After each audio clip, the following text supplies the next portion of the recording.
A very big day today, because not only is it summary of the second book of Kings Day, but it is also the 100th episode, which is completely nuts. It's rather alarming how far I still have to go, actually, but never mind. I guess I've somewhat made a rod for my own back in that I now couldn't stop this even if I wanted to, but hey. I thought to celebrate the 100th episode, I would come out of the closet, as it were, and put this on Facebook, because I've hardly told anybody that I'm doing this. Partly that's just to kind of to own it a bit, but also partly because actually the conversations I've had as a result of this, when people tell me what they think about all the stuff we're reading, it's been really interesting. And of course, no one talks to you about that otherwise, because, well, that would be weird if people sort of casually came out with this stuff in conversation, wouldn't it? Anyway, very briefly for the new people here, there might be 2 or 3 of them. I don't have very many Facebook subscribers either. Basically, for the last 10 videos, we've been reviewing little bits of the book of 2 Kings in the Old Testament, and this is now the summary of trying to wrap up the whole thing. During the 2 books of Kings, we've had 39 kings who took over from the line when we started with Saul as the first king of Israel, then King David, who everybody's heard of, the once in Royal David City guy, and then King Solomon, who I think everyone's heard of. It's the 39 that come after that this largely covers. And it's been almost impossible to keep up with. My resolve to try and keep up with it has sort of come and gone a little bit, I suppose, but I have actually found this fantastic resource that's brilliant. I can show you if you're interested. Not quite clear on that. I do have a glamorous helper who is going to help me with that, but not sure where she's got to, so we'll come back to that shortly. Presumably this book overall is largely historical. I mean, we've established that David was a proper historical figure, so these seem to be some of his descendants. And it's kind of like it's so nuts you wouldn't make it up, because we've got over 39 kings. Israel split in 2.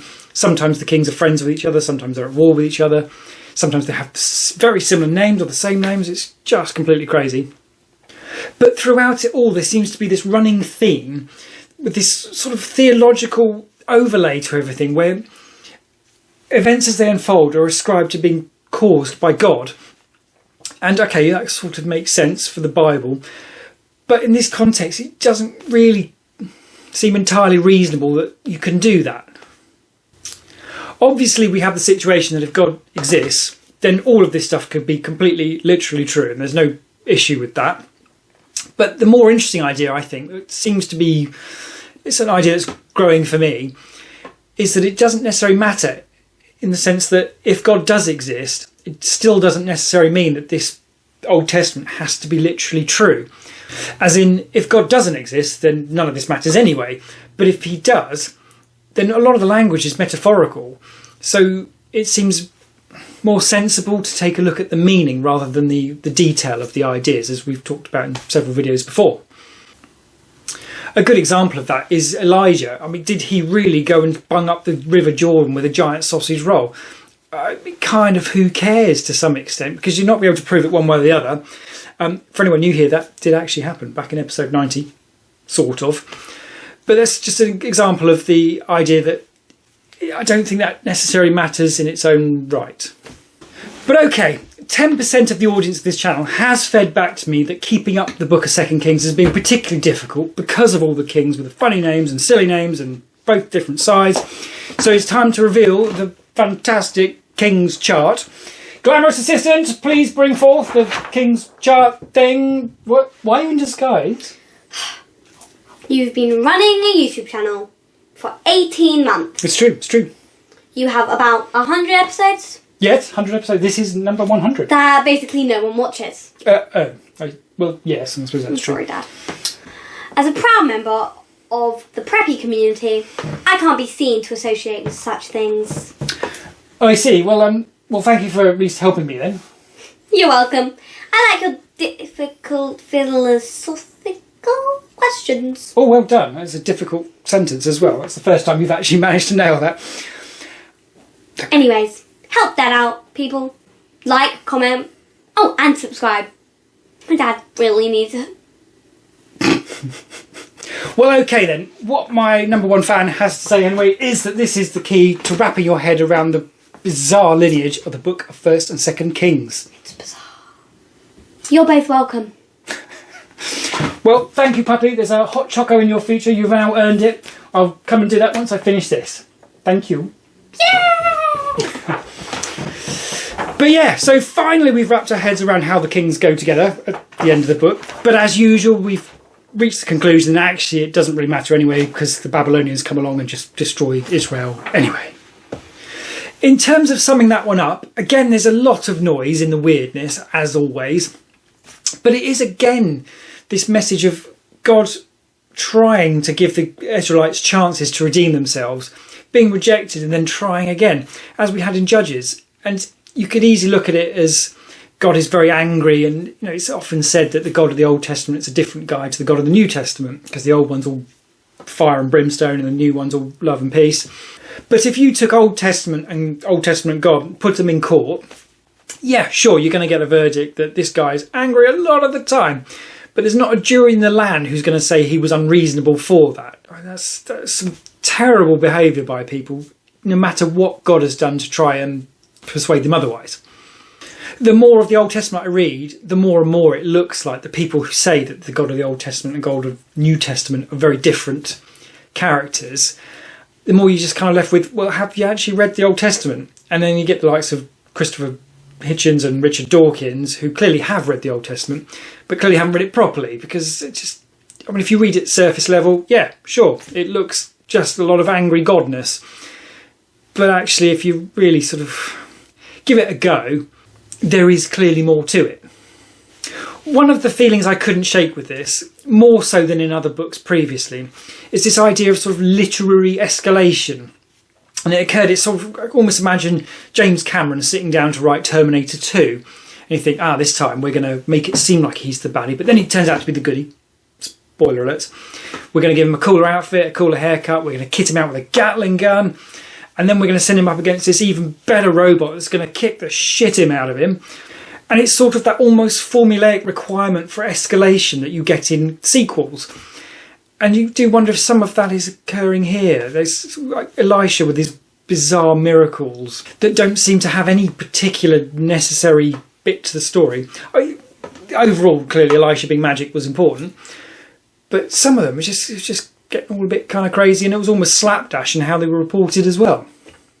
But again, all of that seems like the detail that we can't hold as being too reliable anyway. So you have to clearly step back and have a look at it from the big picture and concentrate on the meaning rather than the rest of it. And then the emergence of, further emergence of God's sense of justice.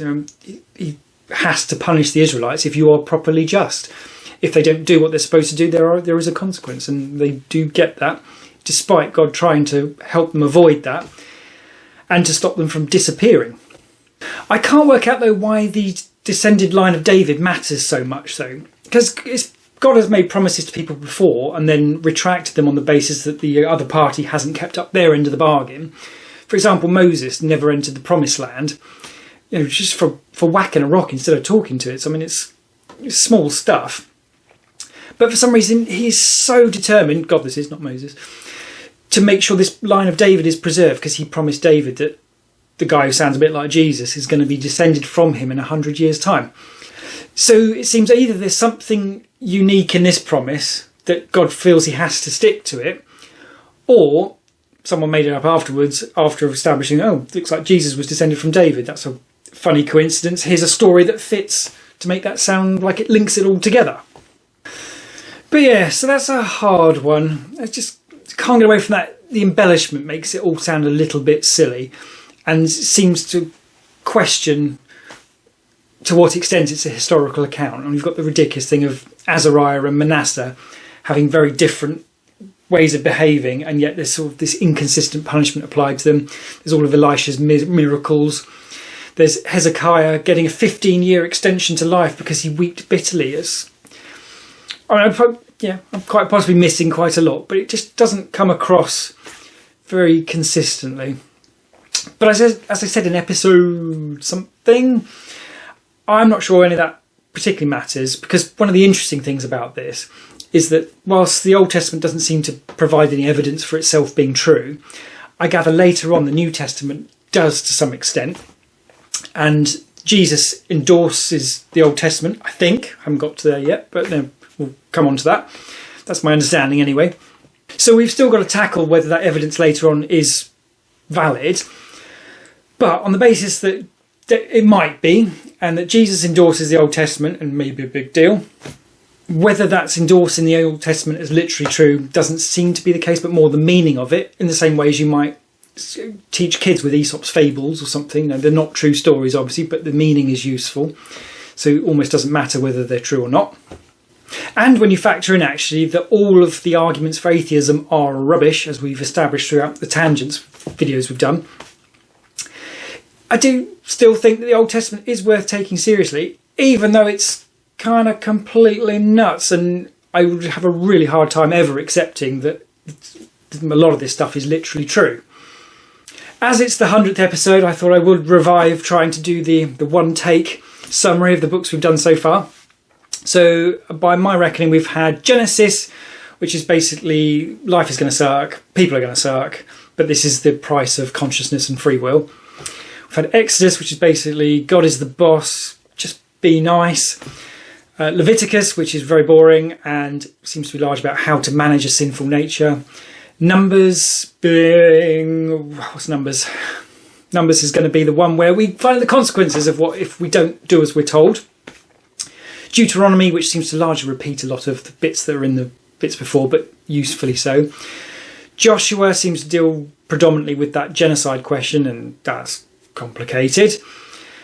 Judges, yep, the first one where we see that it just looks like a lot of fire and brimstone from God, but actually if you step back, it's, oh hang on, it's God giving them a chance and they keep blowing it. We have Ruth, which I've struggled to come up with something, but it does at least show that you don't have to be an Israelite man for God to favour you to some extent. Have the book of 1 Samuel, which seems to be largely history, weird history, but history. Book of 2 Samuel, which seems to be a bit more of the same, but has that enormous prediction that sounds a lot like Jesus coming, albeit sounds like Jesus with a bit of a twist. I think that was episode 76. Then we have the first book of Kings, which seemed a bit like history as well, and some other stuff in that I can't remember from the summary. Damn it. That was it. I decided from that, my characterisation of the book of 1 Kings was it seems to raise interesting questions about how overt God is going to be in the world. And then, of course, we've got the book of 2 Kings, which seems, again, sort of historical, but also builds on the ideas that God is reaching out to save the Israelites, and taking further the idea, for me, growing further, that it's not literal truth that matters, it's the meaning of the story which is important.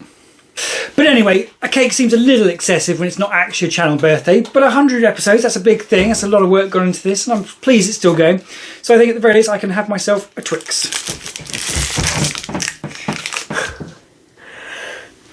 Subscribe!